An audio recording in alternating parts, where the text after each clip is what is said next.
하나님께서 우리에게 주신 하나님 말씀 에베소서 2장 2절과 3절 말씀입니다. 다 같이 한 목소리로 받들겠습니다. 시작. 그때 너희가 그 가운데서 행하여 이 세상 풍속을 좇고 공중의 권세 잡은 자를 따랐으니 곧 지금 불순종의 아들들 가운데서 역사하는 영이라.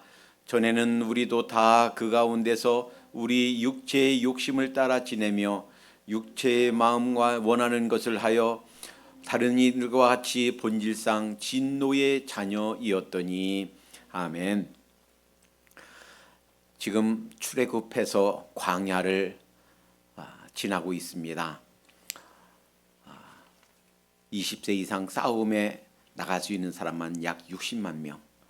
거기에 그 정도 숫자의 여자분들이 있고 20세 이하 되는 어린아이와 청소년이 있고 또 싸움할 수 없는 노인분들이 있고 대략 200만 명이 넘는 그런 많은 숫자라고 사람들이 추측합니다.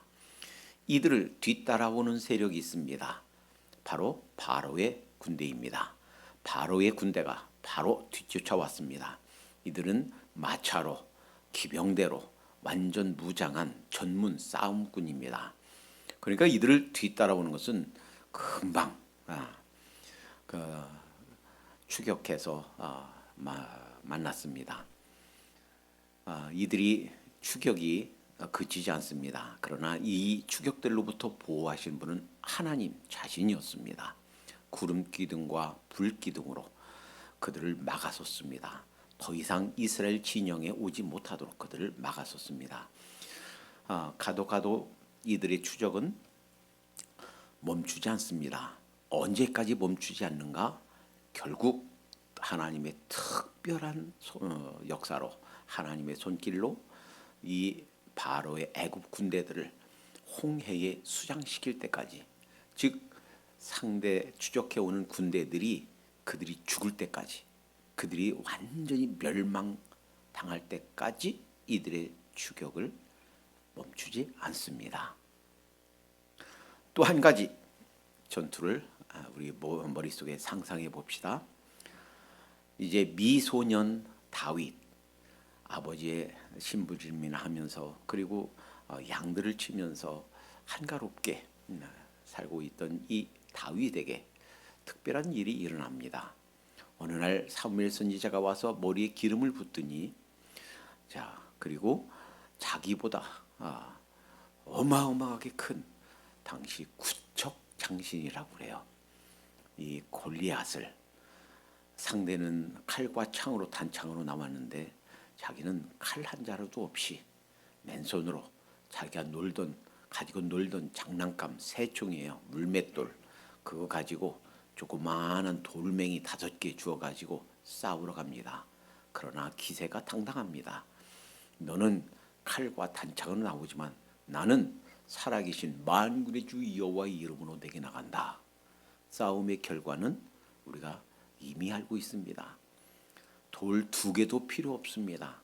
돌 5개 중에서 단 1개만 사용하여 그 거인 골리앗 전문 싸움꾼을 처단합니다. 그 상대의 칼로 상대의 목을 베었습니다. 그리고 나서 그때부터 힘들고 어려운 고난의 행군이 시작됩니다. 당시에 이제 딸을 주겠다고 약속했으니 이제 왕의 사위예요. 정식 사위. 그런데 이 사울 왕이 다윗을 죽이기 위해서 추격합니다. 이 다윗의 추격은 말도 안 되는 이유에서 말도 안 되는 그러한 싸움을 위한 추격입니다. 이 추격은 멈추지 않습니다. 언제까지 멈추지 않는가? 사무엘상 31장 사울과 그 아들 요나단이 죽을 때까지 블레셋과 싸우다가 전사합니다. 죽습니다. 그때까지 다윗은 이 사울의 칼날을 피해서 도망갈 수 있는 어디든 다 도망갔습니다. 자기가 죽인 골리앗의 나라에까지 피신했습니다. 동굴로 피신했습니다. 있는 곳으로 도망 다닐 수 있는 모든 곳을 다 도망 다니면서 언제까지? 사울이 죽을 때까지. 그런데요, 이 모습이 우리가 예수님 믿어 구원받은 하나님의 자녀로서 주님 품에 갈 때까지 우리를 추격해 오고 있는 보이지 않는 우리의 적군을 상징한다고 할 수 있습니다. 대개 전쟁은, 세상 전쟁은, 그리고 개인 전투나 혹은 국가 간의 전투는 한쪽에서 항복, 저는 졌습니다, 제가 졌습니다 하면 싸움이 끝나요. 더 이상 싸우지 않아요. 더 이상 공격하지 않아요. 그런데 이 싸움은 내가 졌습니다 해도 그쳐지지 않는 싸움이에요. 그만, 나 싸움 그만할래요. 내가 이 싸움을 하고 싶지 않다고 선언한다고 해서 싸움이 그쳐지지 않는 싸움입니다. 내가 원하든 원하지 않든, 그리고 내가 아무리 이 싸움을 그치고 싶어 한다 할지라도 멈출 수가 없는, 끝까지, 언제까지 이스라엘 바로의 군대가 홍해에서 그들 전체가 다 죽을 때까지 공격했듯이 사울 왕의 손길이 자기가 목숨을 잃을 때까지, 사무엘상 31장에서 죽을 때까지 다윗을 쫓아다니면서 죽이려고 추격했던 것처럼, 그렇게 끝까지 우리가 우리 육체를 입고 이 세상에 살고 있는 한 이 추격이 멈추지 않는 그러한 싸움입니다. 이제 내가 선택해서 하는 싸움이 아니에요. 그리고 내가 싫다고 해서 벗어날 수 있는 싸움이 아니에요. 예수님 안에 들어온 모든 사람들, 신앙 안에 들어온 모든 사람들은 원튼 원치 않든 어쩔 수 없이 이런 싸움 안에 들어와 있다라는 것입니다. 그 싸움, 우리를 공격하는 세 가지 세력이 있는데 오늘 읽은 본문에 잘 나와 있어요.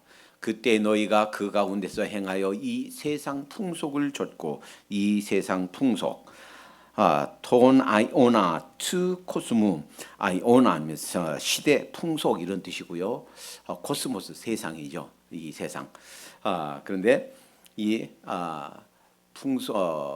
세상 풍속할 때, 이것은 풍속은 시간의 의미예요. 그리고 세상할 때 이 코스모스, 이 세상은 장소의 개념입니다. 간단히 표현하면 이래요. 하나님의 통치가 없는, 하나님의 다스림을 벗어난 우리 인간 스스로 만든 이 세상의 문화와 그 가치들, 이렇게 보면 좋아요. 이 세상 풍속, 이것이 우리를 공격해 옵니다. 그리고 이 세상 풍속의 결과들은 무엇인가 하는 것은 갈라디아서 5장 19절에서 21절까지 잘 나와 있어요. 즉 하나님의 나라와 그 결과와 대조되는, 그 반대되는 온갖 죄의 열매들로 가득 찬 그러한 문화와 그 가치들입니다. 둘째 세력이 있네요. 이 세상 풍속을 좇고 공중의 권세 잡은 자를 따랐으니 곧 지금 불순종의 아들들 가운데서 역사하는 영이라. 공중의 권세 잡은 자. 그러니까 이 권세 잡은 자, 아르콘다, 이건 통치자, 다스린 자 하는 걸 뜻해요. 그러니까 죄와 허물로 죽은 우리의 인간의 의식 세계를 다스리고 있는 자, 불신자일 때 불신자들의 모든 의식 세계를 다스리고 있는 자, 이렇게 볼 수 있습니다. 이것은 다시 말하면 사탄과 그리고 그 악한 보이지 않는 세력들, 영들을 의미합니다. 대부분 불신자들에게 아이고 나는 교회는 안 다니고 크리스찬은 아니지만 저는 사탄에게 붙들려 살지 않습니다, 이렇게 말하고 싶은 사람들이 많이 있을 거예요. 그러나 실은 자기가 알든 모르든 우리가 불신자일 때, 그리고 신앙이 없는 자들, 그들의 생활과 그들의 생각과 의식 세계들은 사실은 우리가 모르고 있어서 그렇지 악한 자에게 그 다스림을 받고 있는 그러한 상태입니다. 세 번째 세력이 있습니다. 우리도 다 그 가운데서 우리 육체의 욕심을 따라 지내며, 우리 욕심이 있어요. 그게 뭐냐면 우리 옛사람이에요. 우리는요 누구나 다 태어날 때부터 아이고 나는 엄마 뱃속에서 믿은 무슨 모태 신앙인데요. 그런데 엄마 뱃속에서 나를 뵀을 때도 사실은 나는 죄인입니다. 엄마가 나를 임신하기 전부터 임신하면서부터 낳아서 지금까지도 엄마가 잘 신앙생활을 했어요라고 해도 엄마와는 따로 내가 예수님을 인격적으로 만나야 됩니다. 그래서 우리는 먼저 이 옛사람이 있어요. 그리고 나서 인생 살면서 어느 순간인가 주님을 만나게 됩니다. 그러면 우리에게는 예수님 만나지 못한 사람은 우리 옛 성품, 육체의 욕심, 옛 성품만 있어요. 그러나 예수님 믿고 난 다음엔 우리에게 새 성품, 다시 말하면 새 생명이 우리에게 들어오게 됩니다. 그래서 우리 크리스천들에게는 두 성품이 공존해요. 옛 성품과 새 성품, 옛 사람과 새 사람이 공존해요. 그러나 이 불신자 상태에서는 이 옛 성품, 새 생명이 없기 때문에 우리 옛 성품만 있어요. 그리고 그 세계가 다예요. 그리고 예수님 안에 들어온 우리는 이 옛 성품이 이제 자라게 되는데 자라지 못하도록, 열매 맺지 못하도록, 하나님 앞에 성장하지 못하도록, 하나님께 더 가까이 가지 못하도록, 이 하늘나라를 소망하며 살지 못하도록 방해하는 세력이 바로 나의 옛사람의 성품이에요. 그저 죄로 달려가는, 그리고 하나님께서 싫어하는 것만 하고자 하는 우리 옛사람의 성품이 자꾸 우리를 뭐처럼, 바로의 군대처럼 우리를 추격해 온다라는 거예요. 신앙생활이란 무엇인가? 보이지 않는 이 싸움, 우리를 공격해 오는 이 세 가지 세력과 보이지 않는 싸움, 끊임없이 이루어지는 보이지 않는 싸움입니다. 물론 예수님에게 이 사탄이 개별적으로 딱 나타났어요. 그래서 유혹했습니다. 물론 우리에게도 그럴 수가 있지만 사실은 이 사탄이 우리 개별적으로 딱 와서 음성으로 혹은 이라고 이렇게 하기보다는 사실은 우리 생각을 건드려요. 내가 섭섭한 마음, 그것을 계속 품고 있으면 그 생각을 자꾸 추격합니다. 그래, 너한테 그럴 수가 있어. 내가 기대한 게 이게 아니잖아. 내가 생각한 삶이 아니잖아. 생각한 그 생각에 상처가 있는 거, 분한 거, 속상한 거, 이런 것들을 자꾸 부추겨서 우리가 어떤 나쁜 파괴적인, 그리고 부정적인, 그리고 나쁜 말과 행동을 하도록 우리에게 자꾸 부채질하는 거예요. 이렇게 우리는 보이지 않는 싸움, 날마다 보이지 않는 싸움 속에 있다라는 것. 그리고 이 싸움은 언제까지? 우리가 이 육체의 장막, 지금 우리 육체를 벗는 날까지, 우리가 주님 품에 가는 이 세상을 떠나는 순간까지 이 보이지 않는 싸움은 계속된다라는 거예요. 그래서 이제 천국을 소망하는 자들의 삶이 어떻게 되겠는가, 지금 몇 주 동안 시리즈로 했는데 그 시리즈 설교의 마지막이에요. 주님 품에 가는 그날까지 우리가 이 보이지 않는 싸움에서 승리하면서, 이기면서, 이 세상 풍속도 이기고 공주의 권세 잡은 자의 그 속삭임도 이기고 우리 옛사람도 이기며 살아야 되겠다라는 거예요. 예수님께서 그래서 돌아가시 직전, 십자가에 못 박혀 돌아가시 직전 그 마지막 그 기도에서 간절한 기도, 요한복음 17장 전체가 이 기도 내용이라고 그랬죠. 그 기도에서 요한복음 17장 15절에 이렇게 말씀하셨단 말이에요. 내가 비옵는 것은 그들을 이 세상에서 데려가기를 위함이 아니요 오직 악에 빠지지 않게 보존하기를 위함이니이다.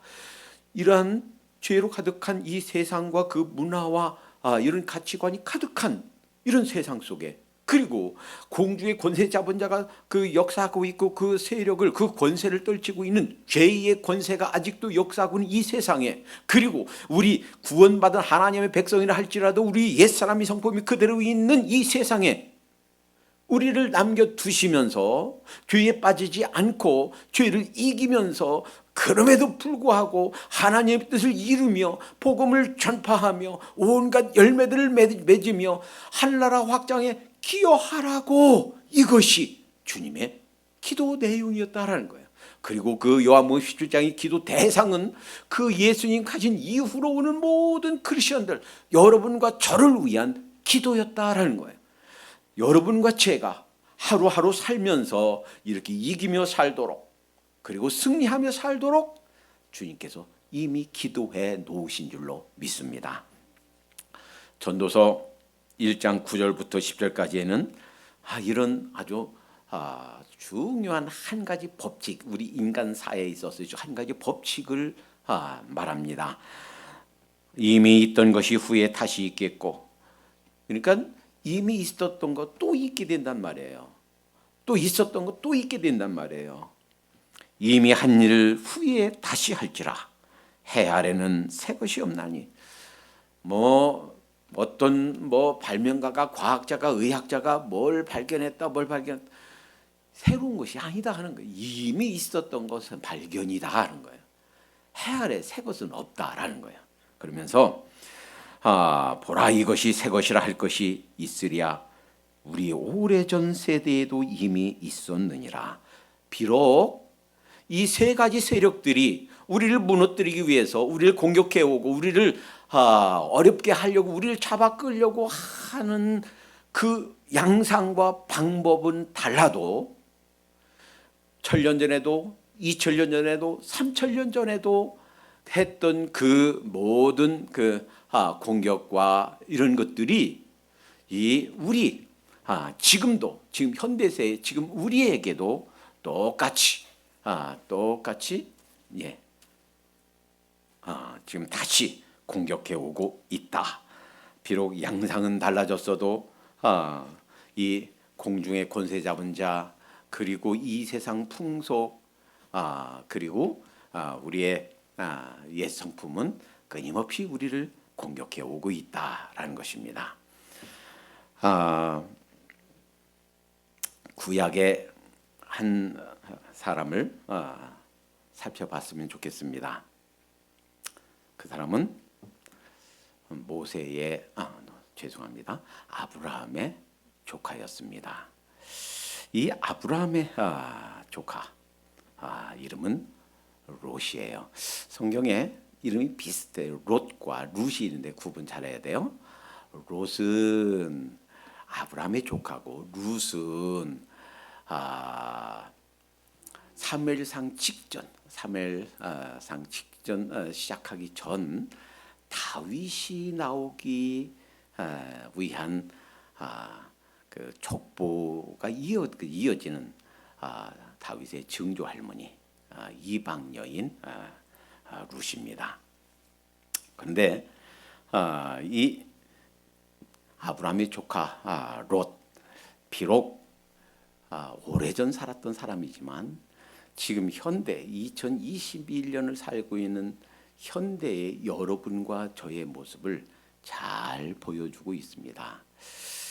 제가 설교 도중에 책 한 권을 소개하려고 가져왔습니다.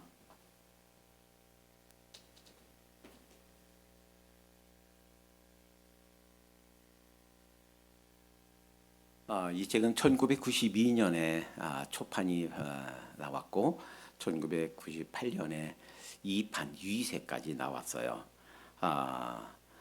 제목이 사탄은 마침내 대중문화를 이라고 하는 책입니다. 신상원저. 근데 너무 참 좋은 책이라 제가 소개를 하고자 합니다.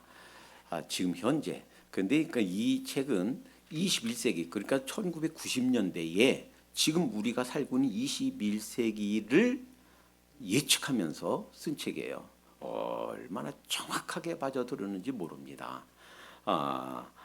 이 세상에 지금 현대에 속속들이 구석구석마다, 나라와 이 세계 그 구석구석마다 악한 세력, 죄가 침투해 있다라는 것을 얘기하고, 그 다음에 어떻게 해야 될 것이냐, 그러면 어떻게 해야 이길 것이냐 하는 방법론까지 제시하고 있어서 참 좋은 책이에요.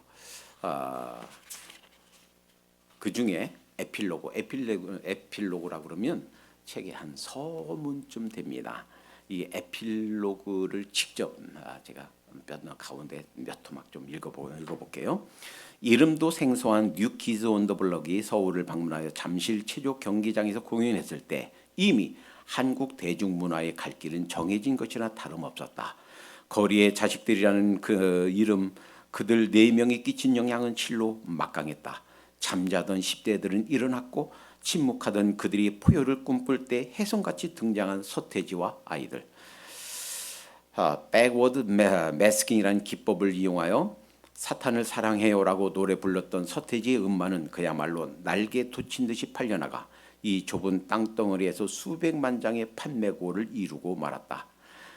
신과학운동의 상징처럼 여겨졌던 주라기 공원은 인간 복제의 기능성과 혼돈의 신을 창조해냈고 뉴에이지 음악가인 야니 조지 윈스턴 그리고 팝의 황제라는 마이클 잭슨의 방한은 88 올림픽 스타디움을 비롯한 서울의 하늘을 흔들었다.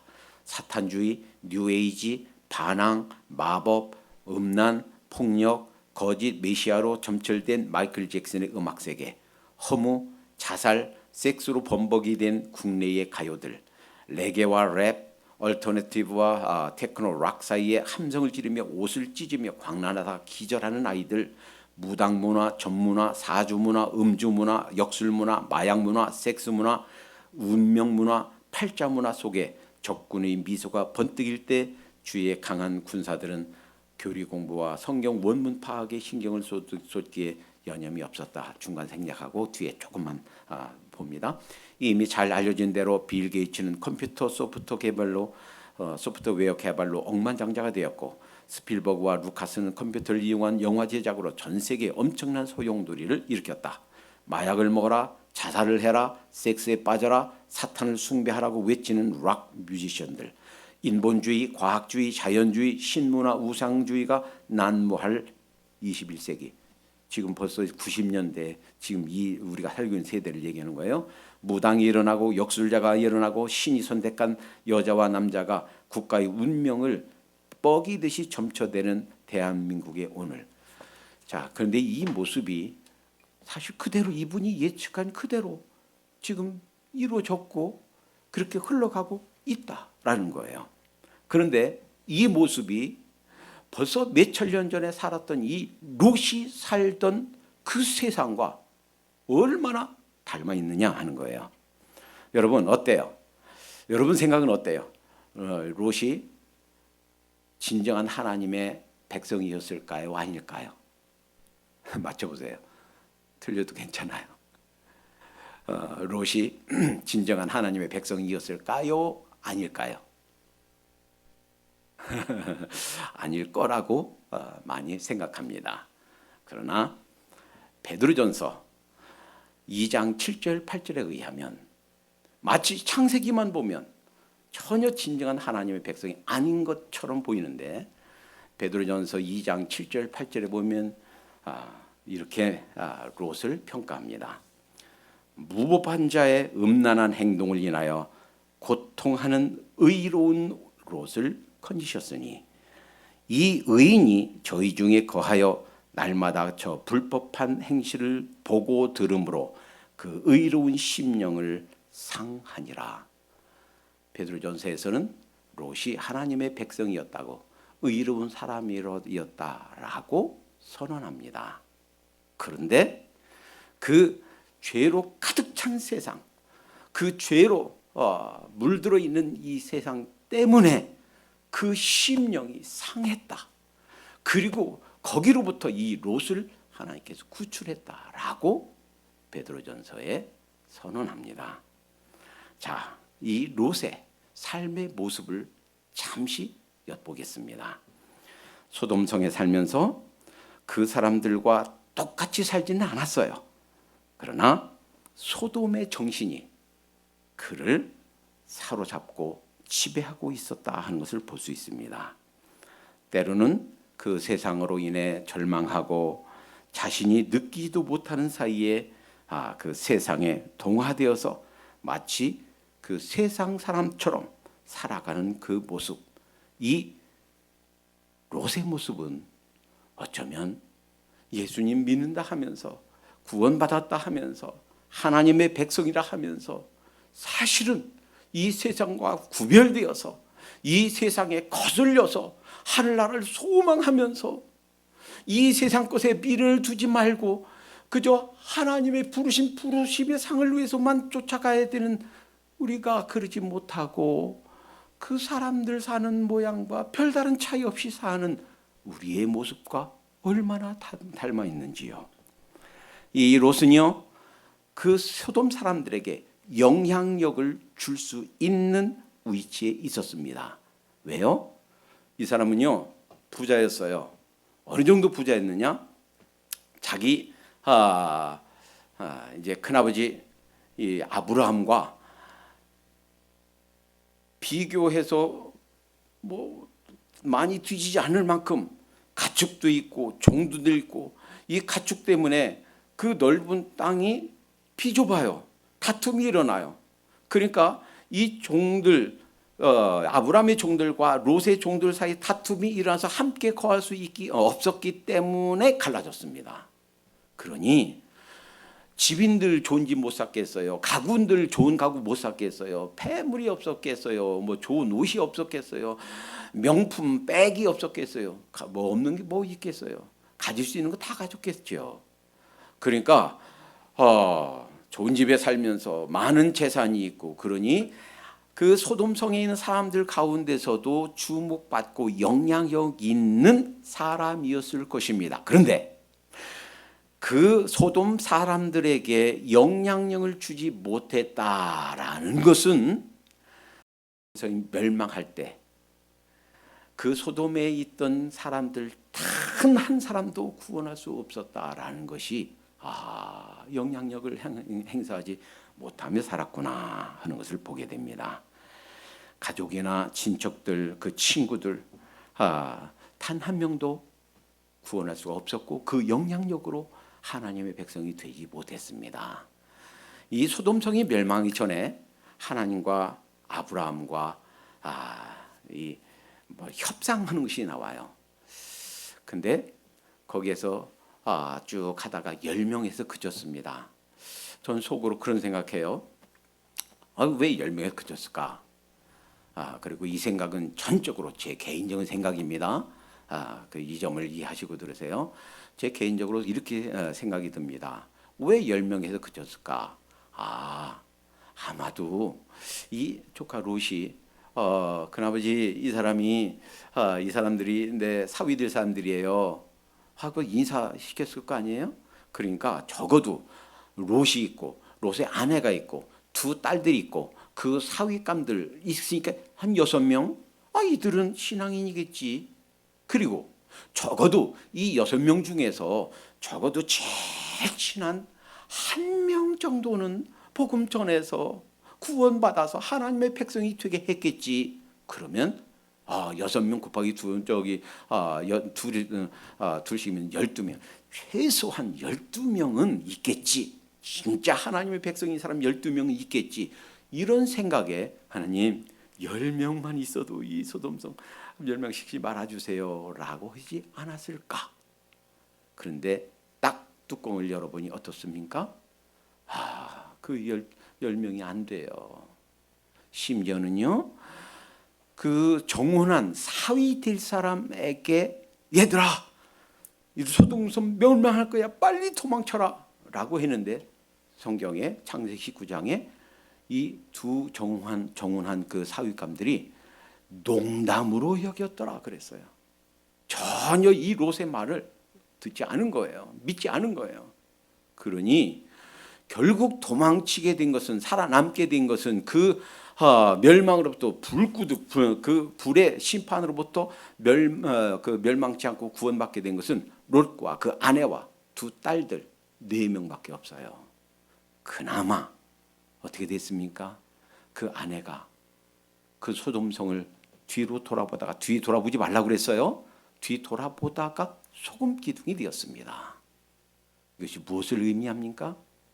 그 왜 돌아봤을까요? 왜 돌아보지 말라고 그랬을까요? 그 소돔성에 살던 화려한 인생, 그 소돔성에 사는 그 화려한 것들 잊어버려라. forget it 해라. 거기에 마음 두지 말라는 거예요. 이 세상 것에 마음 두지 말라는 거예요. 그런데 거기에 무엇이 있었겠습니까? 수많은 가족들이 있었을 거예요. 거기에 수많은 종들이 있었을 거예요. 거기에 좋은 집도 집 문서도 있을 거예요. 좋은 땅 문서도 있었을 것이요. 좋은 폐물도 있을 것이요. 비싼 가구들도 있었을 것이요. 명품 옷이며 명품 백이며 명품 신발이며 무엇이 없었겠습니까? 다 있었을 거예요. 그것을 다 두고 다 그것이 불타는 것을 보니 얼마나 마음이 아프고 쓰렸고 안타까웠겠습니까? 뒤를 돌아보지 말아라 했는데, 즉 잊어버려라, 그 마음을 두지 말아라 했는데 돌아보다가 거기서 소등기둥이 되어버리는 비참한 결과를 맞이합니다. 그러니 결국 이 롯은 그 주위 사람들에게 영향력을 주지 못한 것뿐만 아니라 자기가 이 세 가지, 우리를 공격해오는 이 세 가지 세력들, 이 세상 문화와 이 공중 권세 잡은 자와 그리고 자기의 옛사람을 이기며 살아야 되는데 자신도 이기지 못하며 살았고 가장 가까이 있는 자기 아내도 두 딸들도 이기며 살지 못하게 만들었다는 거예요. 그 두 딸들 한번 생각해 보세요. 기가 막힙니다. 그 사람들이 그 소돔성을 둘러보고 멸망시키러 온 이 천사들을 성적으로 범하겠다고, 동성연애하겠다고 끄집어내려고 하는데 겨우 내놓은 대책이 아직 남자를 가까이 하지 아니한데 두 딸이 있으니 두 딸을 줄 테니까 가서 마음대로 하시오. 그리고 이 사람들 건들지 마시오. 그러니 이 말을 들은 두 딸들의 마음이 어떠했겠습니까? 얼마나, 아니 나를 보호해 줘야 될 우리 아빠가, 아니 세상에 그럴 수가 있나? 얼마나 큰 배신감, 허탈감, 얼마나 큰 상처가 되었겠습니까? 반대로 이제 겨우 아내까지도 잃고 모든 거 다 잃고 소알산으로 도망쳐서는 이 아빠 롯이 했던 그 배신감의 제한, 이것을 역으로 딸들이 아주 교묘한 방법으로 아빠를 복수하게 됩니다.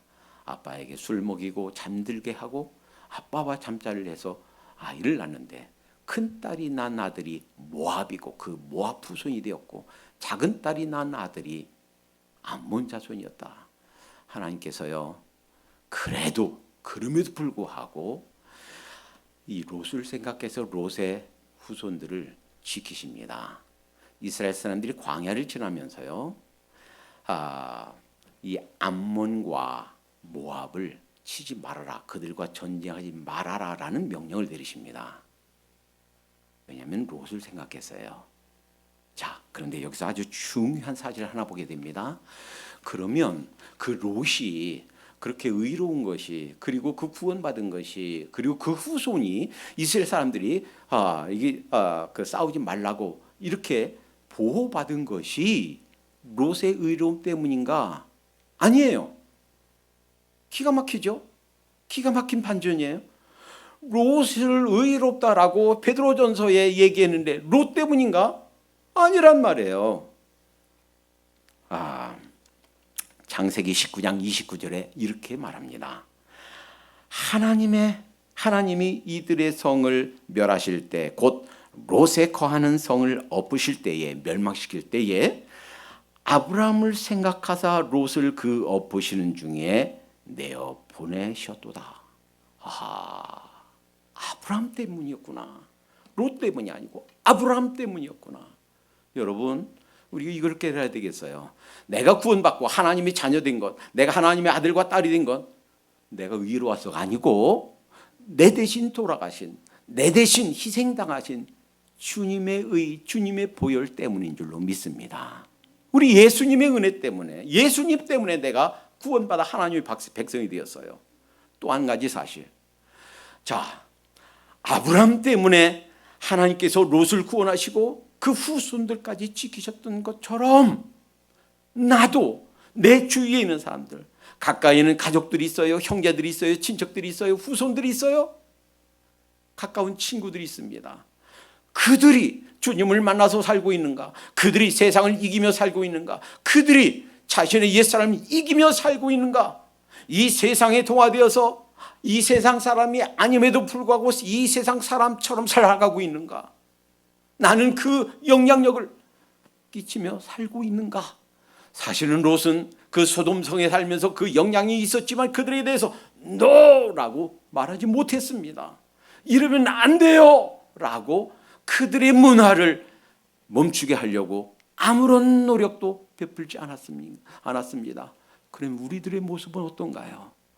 우리들은 이 잘못된 이런 세상 문화 그리고 보이지 않는 세력들, 자신의 옛 성품에 대해서 아니야, 너라고 말하면서 살고 있습니까? 문제는 그것입니다. 그러면 어떻게 하면 이 세 가지 세력, 우리를 끊임없이 추격해 오고 있고 우리가 하늘나라 소망하며 살지 못하도록 이 세상 사람처럼 그렇게 세상 문화에 세상 가치에 그렇게 동화되어서 살도록 우리를 어렵게 하고 우리를 공격해 오는 세 가지 세력으로부터 이길 것인가? 하우의 문제예요.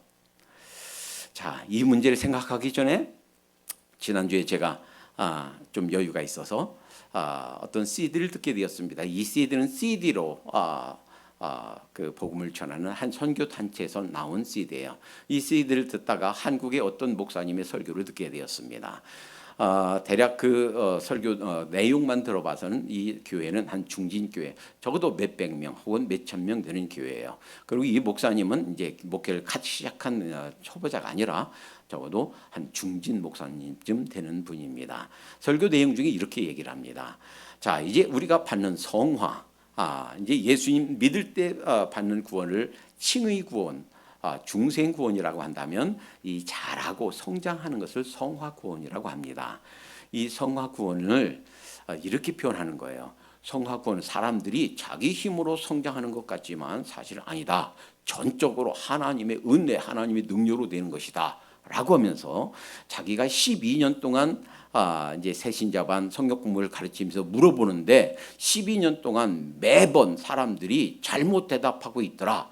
사람들은 우리 노력으로 신앙 성장하는 것이다 라고 말하고 있더라. 대답하더라. 그거 틀렸다 라고 말하면서 자기는 그 사실은 맞는 것은 성화, 우리 구원받는 칭의 구원도 성화 구원도 하나님의 전적인 은혜로 하나님의 능력으로만 되는 것이다 라고 설교를 하고 있어요. 죄송합니다. 그 설교 지금 미국 전국에 또 한국에서 많은 사람들이 들었겠지만 죄송하지만 그 목사님 생각이 틀렸습니다. 반만 맞았습니다. 칭의 구원은 전적으로 우리 노력이 없어. 우리 공로, 우리의 노력이 아무것도 없이 예수님의 보혈로 은혜로 하나님의 능력으로 구원받습니다. 그러나 주님 안에서 성장하는 것, 성화 구원, 죄의 세력과 이 세상 풍지와 공중의 권세 잡은 자와 우리 옛사람과 싸우는 이 싸움은, 즉 성화 구원은 우리 노력으로만 되는 것도 아니고 하나님의 능력으로만 되는 것도 아니고 우리의 노력과 하나님의 능력, 하나님의 은혜가 함께 가는 겁니다. 함께 가는 겁니다. 만약에 여기에서 잘못 틀린 생각 갖고 있으면 아주 큰 혼동에 빠지게 됩니다. 만약에 전적으로 하나님의 능력으로만 된다라고 생각하면 교회도 안 나가고 기도도 안 하고 큐티도 안 하고 금식도 안 하고 전혀 복음도 안 전하고 그러면서 왜 나는 믿음이 없어요? 왜 하나님이 저는 믿음을 성장시켜 주지 않아요? 저는 왜 이렇게 몇십 년 지났는데 신앙이 성장이 안 되나요? 그 책임을 하나님께만 돌리고 있어요. 생각해 보세요. 갓 태어난 이제 송아지가 혹은 강아지가 엄마 젖을 먹어야 성장하지, 엄마 젖을 먹지도 않고 다른 친구들, 그 다른 송아지들, 다른 새끼들은 막 엄마 젖 찾아서 먹는데 저 구석에서 그냥 에이구 그거 먹어야 뭐해, 맛도 없는 거, 하고서 거기서 따로 있다고 봐요. 그 강아지가 성장하겠어요? 성장할 일 만무하지요. 그러니까 열심 내서 성경 공부도 하고 기도도 하고 예배도 참석하고 이 말씀 묵상하고 말씀 암송하고 이 성도의 교제를 갖고 이 말씀 전하기 위해서 애쓰고 한 사람과 안 한 사람은 신앙 성장이 다를 수밖에 없어요. 이것은 이 성장은 인간의 노력과 하나님의 능력이 함께 가는 것입니다. 그래서 성화 구원은 시너기즘, 즉 신인 공동, 하나님의 능력과 인간의 노력이 함께 가는 것이에요. 12년간 목회하고 이렇게 서울의 중진교회를 담임하고 있어도 이렇게 잘못된 말씀의 이해 가운데 있을 수 있구나 하는 것이 제가 들으면서 충격이었어요. 근데 오늘 말씀의 결론, 어떻게 이 세상을 이기는가? 우리를 공격해 오는 세 가지 세력으로부터 어떻게 이기는가? 첫째는요, 이 말씀을 먹어야 돼요. 이 말씀. 예수님께서도 그래서 요한복음 17장에 이 기도 중에서도요 이렇게 말씀하셨어요. 요한복음 17장 17절에 저희를 진리로 거룩하게 하옵소서. 아버지의 말씀은 진리니이다. 하나님의 말씀을 통해서 우리가 거룩하게 되고 세상과 구별되어 살 수 있게 되고 하늘의 힘과 능력을 덧입게 되는 거예요. 하나님의 말씀을 읽지도 않고 듣지도 않고 묵상하지도 않고 전혀 일주일에 한 번 듣는 주일 예배도 참석하지 않고 전혀 하나님의 말씀을 듣지 않고 영적으로 강건하다, 천만에 불가능해요. 어떤 사람이 나는 밥 안 먹어도 건강해요. 일주일 동안 안 먹었어요. 한 달 동안 안 먹었어요. 6개월 동안 안 먹었어요. 근데 건강해요. 세상에 그런 사람 있겠어요? 없어요. 그런 사람은요, 그 말이 사실이 아니에요. 6개월 동안 한 번도 안 먹었다. 그 사람 벌써 죽었지요. 똑같아요. 영적으로도요. 그냥 일반 있는 말씀을 로고스라고 그러고 하나님께서 내게 준 하나님의 음성, 이걸 레마라고 그래요. 이 성경을 날마다 읽으면서 하나님이 나에게 주신 음성, 나에게 주신 책망, 나에게 주신 위로, 나에게 주신 이런 격려의 말씀들 받아가야 우리 영혼이 든든한 거예요. 히브리서 4장 12절 하나님의 말씀은 살았고 운동력이 있어. 하나님의 말씀 살아있어요. 우리 영과 혼과 및 관절과 구속 찔러 쪼개기까지 하는 것이 하나님의 말씀이에요. 이 하나님의 말씀을 섭취하지 않고 이 세상에서 영적으로 강건한 사람은 아무도 없어요. 보이지 않는 싸움에서 이길 수 있는 사람 아무도 없어요. 요한복음 6장에 나오는 전신갑주 중에서 공격무기는 단 하나밖에 없어요. 하나님의 말씀이에요. 이 말씀을 준비하지 않고 말씀을 배우지 않고 말씀을 먹지 않고 이길 수 있는 사람 아무도 없어요. 언제까지? 이 세상 끝나는 순간까지. 둘째, 예수님이요. 지나가다가 어떤 제자들이 귀신 들린 어린아이 내쫓으려고 못 쫓았어요. 예수님이 이 벙어리 되고 귀먹은 귀신아, 내가 내게 명하노니 그에게서 나가고 다시 들어가지 말라 명령했더니 그 순간 딱 나갔어요. 경련을 일으키고 나갔어요. 제자들이 예수님 따로 여쭤, 예수님, 왜 우리는 못했나요?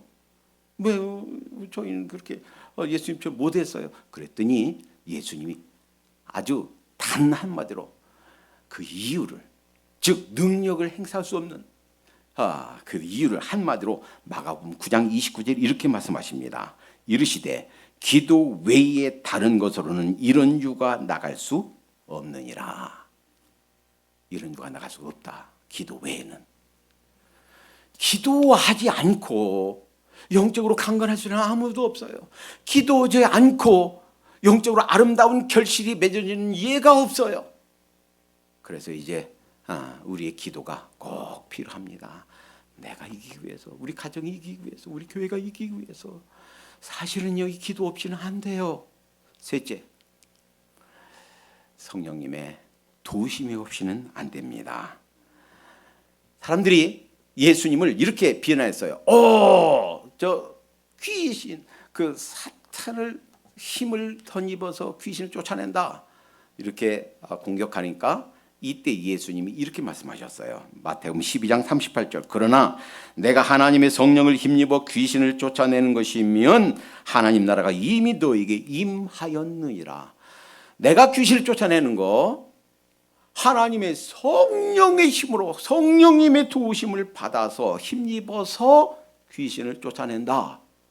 예수님께서도 삼위일체 되신 제2위 성자 예수님께서도 이렇게 말씀하셨다면 우리가 세상을 이기는 힘, 우리가 이 세상을 이기고 우리 자신을 이기고 보이지 않는 이 악한 세력을 이기는 힘은 어떻게 받는가? 성령님의 도우심으로 받는 줄로 믿습니다. 갈라디아서 그래서 5장 16절에 그렇게 말씀하셨어요.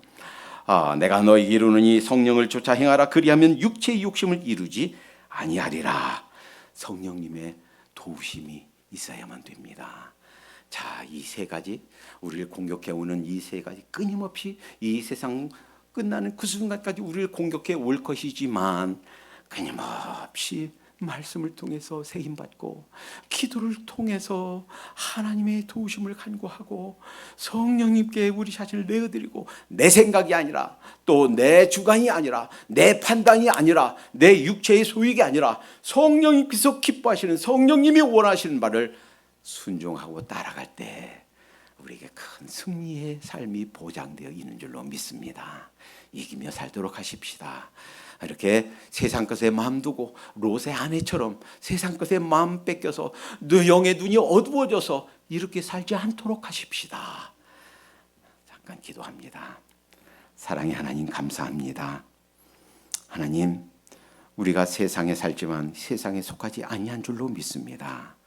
주님께서 원하신 것은 우리가 세상에 살면서 세상 가운데서 거룩하게 보존되고 이곳에서 승리하여 아름다운 열매들을 맺으며 하늘나라 확장을 후하여 무언가 기하며 살으라고 저희를 구원하시고 이곳에 있게 하신 줄로 믿습니다.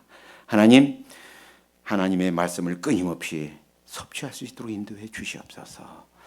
말씀 듣고 말씀 읽고 말씀 묵상하고 말씀 암송하고 그 말씀 따라 사는데 하나님 저희들 집중하며 살 수 있도록 인도해 주시옵소서.